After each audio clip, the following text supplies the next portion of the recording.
Heart disease and arterial plaque is the #1 cause of death in the world. And yet, most people don't know that your body already has a built-in system to clean your arteries. Today, I'm going to show you what that system is, how it works, and what you can do to support it naturally. Hello, health champions. Let's talk about how to dissolve plaque. When most people hear about plaque and the way they've had it explained, they typically would think of it as cholesterol, as some type of grease that's just gumming up a pipe on the inside. But we need to understand, plaque is not grease. It is a complex mixture of different things. It's oxidized, damaged LDL. It is calcium. There is cellular debris from various immune cells and foam cells trying to clean things up. And most importantly, there is something called fibrin in there that ties things together, that binds things. And fibrin is a protein, and that's the critical component.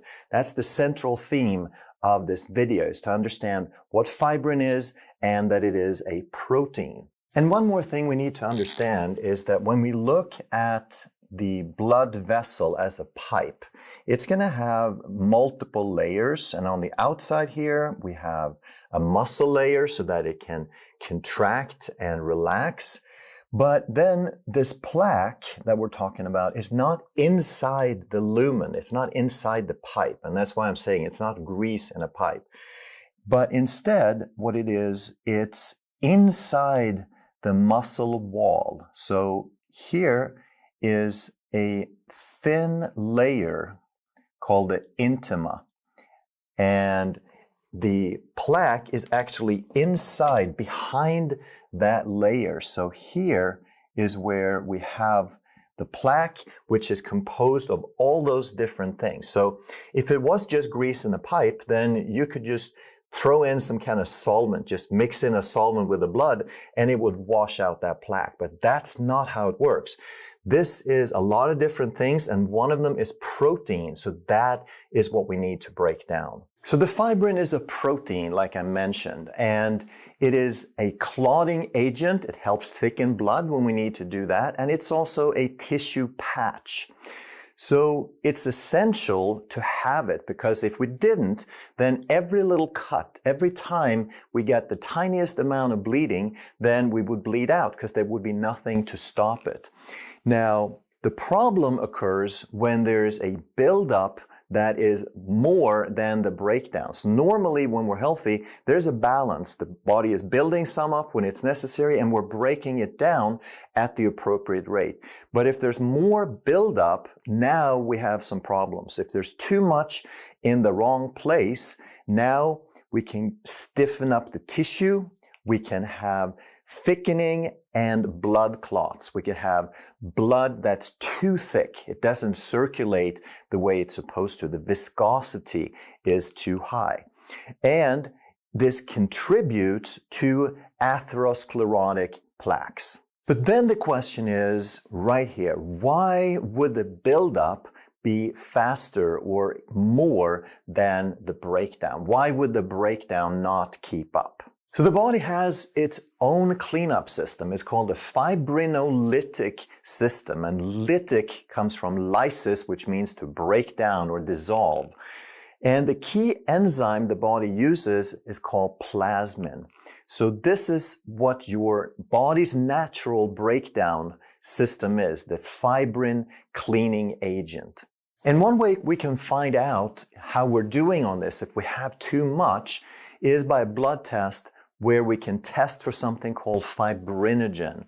And the gen here stands for genesis. It's short for genesis. It means something that gives rise to. So fibrinogen is the precursor to this fibrin. So if we run the blood test and we have a very high level of fibrinogen, then we know that the body is making too much fibrin. And if the test comes back elevated, then it would indicate an increased clotting risk. Because if we have more fibrinogen, we're making more fibrin. But it also indicates that we have an increased systemic inflammation, because basically if the fibrinogen is high, due to inflammation, then the body is responding to that inflammation by increasing the production. It's anticipating a need for repair, because that's what inflammation does. It irritates tissues and breaks it down, so we need more repair agents. So why would fibrin, why would this clotting agent be too high? Well, plasmin, the breakdown agent, it decreases with age. As we get older, the plasmin activity goes down. Also, there are many things in our lifestyle that can result, that will drive an increased inflammation.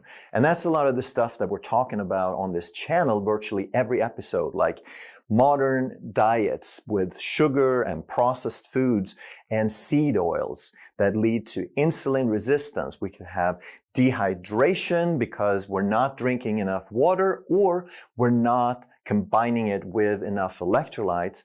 Then environmental toxins can drive inflammation, as well as stress, smoking, alcohol, and infections.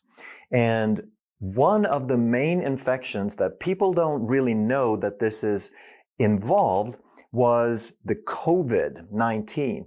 And many of the symptoms and many of the complications associated with COVID were due to abnormal clotting in the blood, thickening of the blood, and a very high level of fibrinogen. So what can we do then about high levels of clotting, high fibrinogen, other than the totally obvious, which of course is your lifestyle? If you're doing all these things that are driving inflammation, then you're driving blood clotting. So the obvious is to reduce or stop those. And that's again what my channel is about. That's what these videos are talking about, is primarily different lifestyle measures to reduce inflammation. But another thing that we can do is to understand a little bit more about enzymes. A lot of enzymes are proteolytic.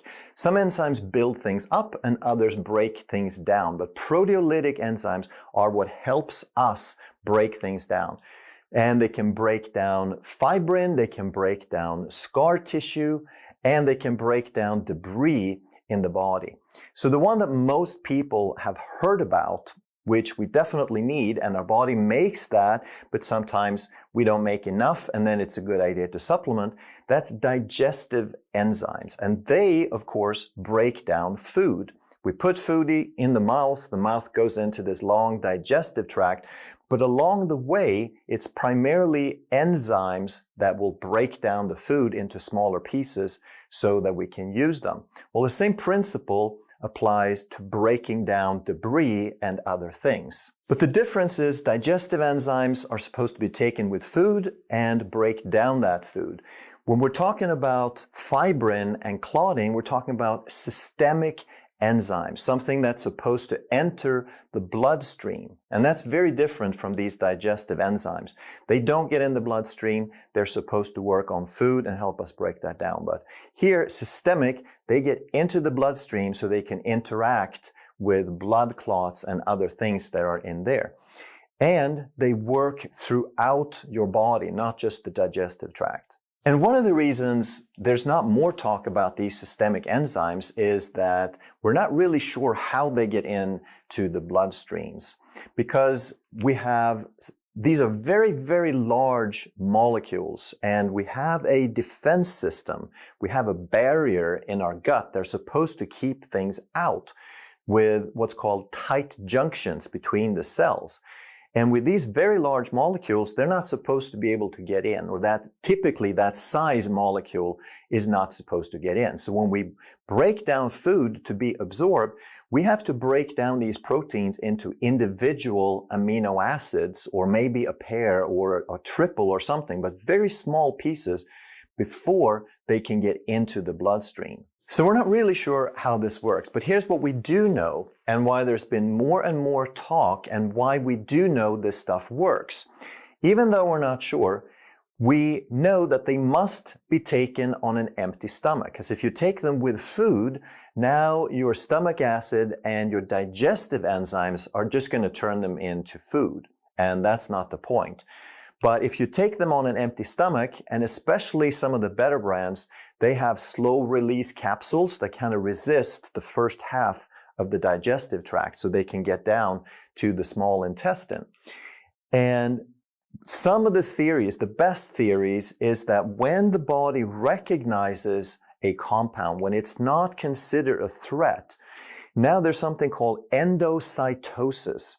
So the molecules in our cell membranes, they're flexible and they can sort of loosen a little bit and wrap around things when they want to engulf them and include them. And this is how our immune cells work when they engulf foreigners. But your body is really smart. So most of the time it knows when there's a dangerous foreigner and when there's a friendly compound that we want to include. So one of the best and most likely theories is endocytosis, where it kind of wraps around what we want to bring in and it ingests it. Another theory is that these molecules are partially broken down and that they still keep some of their enzymatic activity. And there's some evidence on this regarding an enzyme called nattokinase. But probably this method of partially breaking them down would work better for smaller molecules because these are still very, very large with dozens or hundreds of amino acids. But here's the bottom line. Even though we don't really know, and when people tell you, hey, that doesn't work because we don't know, here's what we do know. That the bottom line is that studies show, many studies very consistently show significant reductions in fibrin and clots when you take these systemic enzymes on an empty stomach. And there's 3 key enzymes that have been studied and proven. And the first one is nattokinase. That was kind of the first one on the scene. And it is a product, it's a compound that's created when you ferment soybeans. So in Japan, they eat a lot of natto, which is fermented soybean. We know this is fibrinolytic, which means it reduces both fibrinogen and fibrin, and it reduces blood viscosity. So it makes the blood a little bit thinner, so it flows better. And then we have something called serrapeptase or serrapeptidase that is a little bit different in mechanism. It works more so by being anti-inflammatory and cleaning up debris in general, rather than just the fibrin, breaking off the fibrin and fibrinogen molecules. Now, this will break down fibrous tissue and cellular debris. So it's a great overall cleanup agent. And then there is a third one called lumbrokinase. And this is a very potent fibrinolytic. It's the least studied, it's the least known, and it kind of the last one on the scene in the Western world, but it's well known in Asia for being used in cardiovascular medicine, cardiovascular protocols to reduce blood clotting and improve circulation and cardiovascular health. So all of these 3 have slightly different mechanisms. They cut the fibrin molecules in different places. Some work more on cellular debris, etc. But the end result is the same, that overall they help break things down. So they help contribute to less plaques and less clotting material. So how do you go about this if you want to try some of these proteolytic systemic enzymes? Well, the first thing I have to emphasize, and please don't skip over this, is first you have to reduce or eliminate all the factors that contribute to the problem. So all of this is caused by pro-inflammatory lifestyle. Like I talk about in all these videos, it's our lifestyle that's creating these problems. Inflammation, chronic low-grade inflammation is the primary cause of cardiovascular disease and stroke and most of the things that kill us. So work on reducing that first, and then anything else that you do is going to work so much better. So first you reduce sugar, refined carbs, processed foods, seed oils, and all that. Now your body's in a better position to do the right thing and for these little additions to actually work. And remember what I said about the systemic enzymes. You have to take them on an empty stomach. Otherwise, your digestive tract is going to break it down, and then it's just a little bit of extra food. So you want to take it 2 to 4 hours after food or 30 minutes before food. So the 2 to 4 hours is a big range. It depends on what you ate. So if it was a light meal, then probably 2 hours is enough. If you felt really full and you really loaded up on fat and protein, it might take a little bit longer. So make sure that you don't feel full or like the last meal is still there when you take these. And now there's 2 different effects that we're looking for. The short-term effect is to lower fibrinogen. So if you do a blood test and you check for fibrinogen and then you change your lifestyle and you start taking these enzymes, you can probably see a change, a reduction in fibrinogen in as little as 2 to 4 weeks. And that's the first thing that we're looking for, because if you reduce your fibrinogen, then you're probably no longer adding to the problem. And the reason you can reduce it so fast is that fibrinogen and fibrin is a circulating protein. Okay, if it's circulating, it has a half-life. It doesn't sit around forever. It's not really part of your solid tissue. It's part of the blood, and because it has a half-life, it breaks down and it's being cleaned out continuously. Now, when it comes to plaques, we want to think about those completely differently. So, first of all, plaques, they take decades to develop. This is not an overnight thing. And then, as I showed you on that drawing, it's not grease in a pipe. It is solid tissue.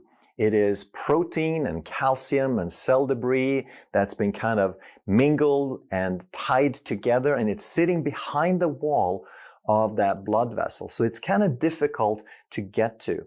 We can get to it, but it's a very slow process. So once you start this and you do everything right, you do your low inflammatory lifestyle, you reverse a lot of these lifestyle risk factors, and you start taking some of these enzymes, you want to continue the process and know that it's going to take years to reverse a process like that. So 12 to 24 months, you could probably start making some changes. And one more thing you want to make sure of is that you want to check with your doctor if you are on blood thinning medication especially, because these proteolytic enzymes, they will help normalize your blood viscosity, your circulation and your blood flow, the thickness of your blood. So if you're taking something in addition that's a medication that very powerfully blocks something and thins the blood, now you have 2 factors that work in addition to each other. So what I would suggest, you do check with your doctor, but you can ask if they understand these proteolytic enzymes, these systemic enzymes that help thin the blood, and if that might be a good alternative. But don't just jump off any medication you've been prescribed, and don't take something if you are on medication without consulting with your doctor. So there are a lot of enzyme products out there, and we need to understand that enzymes are natural. They're little pieces of amino acids and proteins, and it's nature's way of breaking things down. Virtually everything that gets broken down in nature is by an enzyme. And over the years in the clinic, I developed some personal favorites, and I'll post some links down below if you want to try them out. There's some that I have used extensively and still use personally, and also in clinic and with patients. So the thing that I look for is, first of all, the quality of the stuff, the amount of stuff that goes into it. But then also, the best value is going to be if you find one product with all 3 of these.